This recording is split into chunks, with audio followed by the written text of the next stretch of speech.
Hi അസ്സാം വലൈക്കും welcome to my YouTube channel. അപ്പോൾ നമ്മുടെ ഇന്നത്തെ വീഡിയോ എന്ന് പറയുമ്പം ഒരു ഈവനിങ് സ്നാക്സ് ആണ് കേട്ടോ. അടിപൊളി ടേസ്റ്റ് ആയിട്ടുള്ള പെട്ടെന്ന് തയ്യാറാക്കാൻ പറ്റുന്ന ഒരു 4 മണി പലഹാരമാണേ.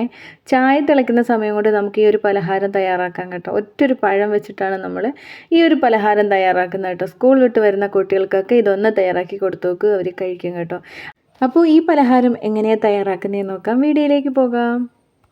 അപ്പോൾ ഞാൻ എന്താ ഈ പലഹാരം തയ്യാറാക്കാനായിട്ട് ഒരു ഏത്തപ്പഴം എടുത്തിട്ടുണ്ട് കേട്ടോ. അപ്പോൾ ഇതിൻ്റെ ആ തൊലിയൊക്കെ ഒന്ന് കളഞ്ഞ് റെഡിയാക്കി എടുക്കണം. എന്നിട്ട് നമുക്കിതൊന്ന് കട്ട് ചെയ്തെടുക്കണം കേട്ടോ.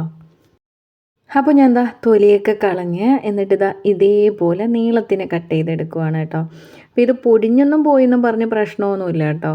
അപ്പോൾ നീളത്തിന് കിട്ടിയാൽ കുറച്ചും കൂടെ നല്ലതാണ്. ഇപ്പോൾ അത് ഒടിഞ്ഞു പോയെന്നും പറഞ്ഞ് ഇഷ്യൂസ് ഇല്ല.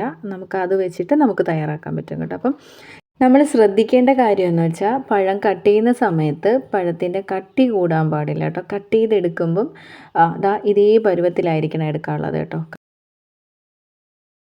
അപ്പോൾ നമ്മൾ കട്ട് ചെയ്ത് വെച്ചേക്കുന്ന പഴം ഒന്ന് നെയ്യിൽ മൂപ്പിച്ചെടുക്കണേ. അപ്പം അതിനായിട്ട് ഞാനൊരു പാൻ അടുപ്പത്തോട്ട് വെച്ചിട്ടുണ്ട്.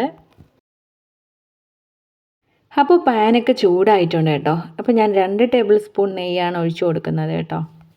ഇപ്പോൾ നെയ്യ് ചൂടായിട്ടുണ്ട്. ഇനി നമുക്ക് കട്ട് ചെയ്ത് വെച്ചേക്കുന്ന പഴം ഓരോന്നായിട്ട് ഇട്ട് കൊടുക്കാം.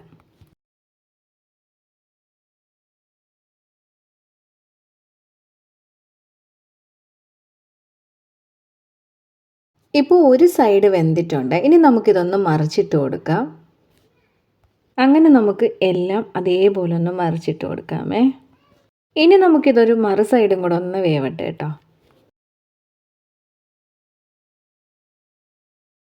ഇപ്പോൾ പഴത്തിൻ്റെ 2 സൈഡും ഒന്ന് വെന്തിട്ടുണ്ട്. ഇനി നമുക്കിതൊന്ന് മാറ്റി വെച്ചതിന് ശേഷം ഇതേ പാനിൽ തന്നെ നമുക്ക് തേങ്ങ സെറ്റ്. ഇപ്പോൾ പാനൊക്കെ ഒന്ന് ചൂടായിട്ടുണ്ട്. ഇനി നമുക്ക് തേങ്ങ ഇട്ട് കൊടുക്കാം. ഇതിൽ നെയ്യോ എണ്ണയോ ഒന്നും ചേർക്കണ്ട. നമ്മൾ നേരത്തെ പഴം ഒന്ന് മൂപ്പിച്ച് വെച്ച അതേ പാനിൽ തന്നെയാണ് തേങ്ങ ചേർത്ത് കൊടുക്കുന്നത് കേട്ടോ. അപ്പോൾ 1 കപ്പ് തേങ്ങ ഞാൻ ചേർത്ത് കൊടുക്കുന്നുണ്ടേ. തേങ്ങ നമുക്ക് നല്ലതുപോലെ ഒന്ന് ഇളക്കി കൊടുക്കാം കേട്ടോ. ആ തേങ്ങയുടെ ഒരു വെള്ളാംശം ഒന്ന് മാറണം. ഇനി നമുക്ക് നട്ട്സുകൾ ചേർത്ത് കൊടുക്കാം. നമ്മുടെ കയ്യിൽ ഏത് നട്ട്സാണോ ഉള്ളത് അത് ചേർത്ത് കൊടുക്കാം കേട്ടോ. അപ്പോൾ ഞാൻ കുറച്ച് കാഷ്യൂനട്ട് ചേർത്ത് കൊടുക്കുന്നുണ്ട്. പിന്നെ അടുത്ത് ചേർക്കുന്നത് കപ്പലണ്ടിയാണ്. അതും കുറച്ച് കപ്പലണ്ടിയും ചേർത്ത് കൊടുക്കുന്നുണ്ട് കേട്ടോ. ഇനി കുറച്ച് ഉണക്കമുന്തിരിയും കൂടെ ചേർത്ത് കൊടുക്കുന്നുണ്ട്. ഇനി നല്ലതുപോലെ ഒന്ന് മിക്സ് ചെയ്ത് കൊടുക്കാമേ. അടുത്ത് ഞാൻ ചേർത്ത് കൊടുക്കുന്നത് പഞ്ചസാരയാണ് കേട്ടോ. അപ്പം 1 ടീസ്പൂൺ പഞ്ചസാര ചേർത്ത് കൊടുക്കുന്നുണ്ട്. ഇനിയിപ്പോൾ പഞ്ചസാര ചേർക്കുന്നില്ല, പഴത്തിൻ്റെ മധുരം മതി എന്നുണ്ടെങ്കിൽ പഞ്ചസാര ചേർക്കണ്ട.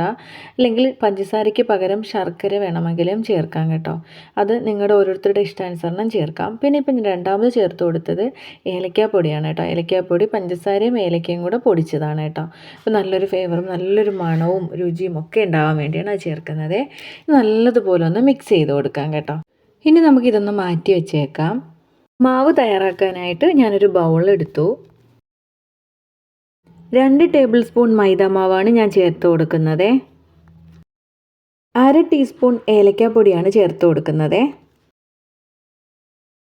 ഇനി ഒരു 1/2 ടീസ്പൂൺ പഞ്ചസാര ചേർത്ത് കൊടുക്കുന്നുണ്ട്. ഓപ്ഷനിലാണ്, വേണമെങ്കിൽ മാത്രം ചേർത്താൽ മതി കേട്ടോ.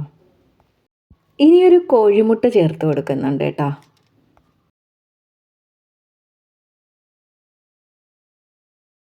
ഇനി നമ്മൾ ചേർത്ത് കൊടുക്കുന്നത് പാലാണ്. ഒരു 1/4 ഗ്ലാസ് പാലാണ് ഞാൻ ചേർത്ത് കൊടുക്കുന്നത് കേട്ടോ. ഗ്ലാസ്സിലിരുന്ന് ഫുൾ ഒഴിച്ചിട്ടില്ല, 1/4 ഗ്ലാസ് മാത്രമേ ഒഴിച്ചിട്ടുള്ളൂ കേട്ടോ. എന്നിട്ട് നല്ലതുപോലെ ഒന്ന് മിക്സ് ചെയ്ത് കൊടുക്കുന്നുണ്ട് കേട്ടോ.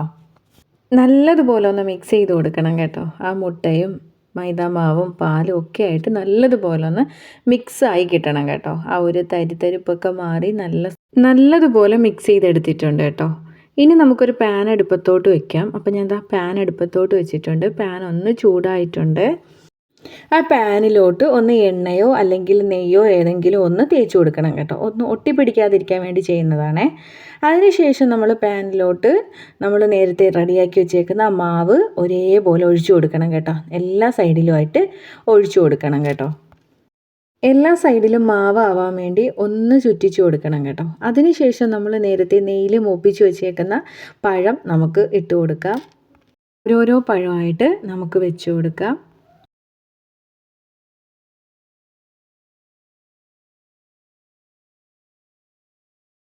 അപ്പോൾ ഞാൻ എന്താ എല്ലാ പഴവും അതിനകത്തായിട്ട് വെച്ച് കൊടുത്തിട്ടുണ്ട് കേട്ടോ. ഇനി നമുക്ക് നേരത്തെ നമ്മൾ തയ്യാറാക്കി വെച്ചേക്കുന്ന ആ തേങ്ങയുടെയൊക്കെ ആ ഒരു ഇത് നമുക്കിതിനകത്തോട്ട് ഇതിൻ്റെ മുകളിലായിട്ട് കുറേശ്ശെ ഇട്ട് കൊടുക്കാം കേട്ടോ. ഇപ്പോൾ ഇതാ ആ മാവൊക്കെ ഒന്ന് വെന്തിട്ടുണ്ട്. ഇനി നമുക്കിത് പതുക്കെ നമുക്കിത് വെച്ച് ഒന്ന് മടക്കിയെടുക്കണം. ഇത് ചുറ്റി മടക്കിയെടുക്കണം. അപ്പോൾ ഇത് പതുക്കെ വേണം നമ്മളിത് ചെയ്യാൻ കേട്ടോ. അപ്പോൾ ഇതാ ഇതേപോലെ പതുക്കെ മടക്കിയെടുക്കണം കേട്ടോ. പൊടിഞ്ഞു പോവാതെ എടുക്കണം. നമ്മൾ പഴത്തിന് കട്ടി കുറച്ചെടുക്കണമെന്ന് പറയുന്നതെന്ന് വെച്ചാൽ ഇതുപോലെ മടങ്ങി കിട്ടാൻ വേണ്ടിയാണ്. കട്ടി കൂടിക്കഴിഞ്ഞാൽ ഇത് മടങ്ങി വരത്തില്ല. ആ ഒരു സൈഡും കൂടെ ഒന്ന് വേവിച്ചെടുക്കണം കേട്ടോ. പൊടിയാതെ തന്നെ എടുക്കണം. ഇപ്പോൾ ദാ നമ്മുടെ പലഹാരം റെഡി ആയിട്ടുണ്ട് കേട്ടോ. അപ്പോൾ പെട്ടെന്ന് തയ്യാറാക്കാൻ പറ്റുന്ന ഒരു അടിപൊളി റെസിപ്പിയാണ്. ഇനി നമുക്കിതിനെ കട്ട് ചെയ്തെടുക്കണം കേട്ടോ. എല്ലാവർക്കും ഇഷ്ടപ്പെടും, കുട്ടികൾക്കൊക്കെ ഭയങ്കരമായിട്ട് ഇഷ്ടപ്പെടുന്ന അടിപൊളിയാണ്, ഈസി ആയിട്ട് തയ്യാറാക്കാൻ പറ്റും കേട്ടോ. അപ്പോൾ എല്ലാവരും ഒന്ന് ട്രൈ ചെയ്ത് നോക്കണം. ഭയങ്കര സോഫ്റ്റ് എന്ന് വെച്ചാൽ അത്രയും സോഫ്റ്റാണ്. നല്ല മൂർച്ചയുള്ള കത്തി വെച്ച് തന്നെ ഇത് കട്ട് ചെയ്യണം കേട്ടോ. എല്ലാവരും ഒന്ന് ട്രൈ ചെയ്ത് നോക്കണേ. വീഡിയോ ഇഷ്ടപ്പെട്ടാൽ ഒന്ന് സപ്പോർട്ട് ചെയ്യുക, സബ്സ്ക്രൈബ് ചെയ്യുക, ലൈക്ക് ചെയ്യുക, ഫാമിലി ഫ്രണ്ട്സുകൾക്കൊക്കെ ഒന്ന് ഷെയർ ചെയ്ത് കൊടുക്കുക. അടിപൊളിയൊരു വീഡിയോയുമായി നമുക്ക് നെക്സ്റ്റ് ഡേ കാണാം. Tata bye bye, see you, അസ്സലാമു അലൈക്കും.